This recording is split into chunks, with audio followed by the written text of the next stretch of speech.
На пирожки, на маленькие пирожки. Это картошка с печенкой. Ну, думаю, осталось немножко теста, 2 кусочка. Думаю, куда его применить? Ну, решила сделать наподобие как пиццы.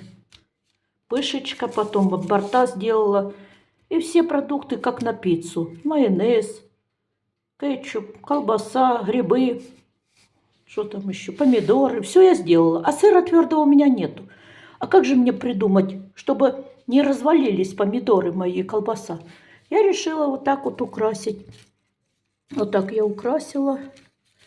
Не знаю, что у нас пекется. Ну, прикрыла вроде как. Сыра ж твердого нету, то ж сыр бы прикрыл. И раз, ну, как держал бы всю эту начиночку. А так сыра у меня нету. Колбаса есть, помидоры есть, грибы есть, огурцы есть, все есть. А твердого сыра нету. Пришлось вот так придумывать. И спеку.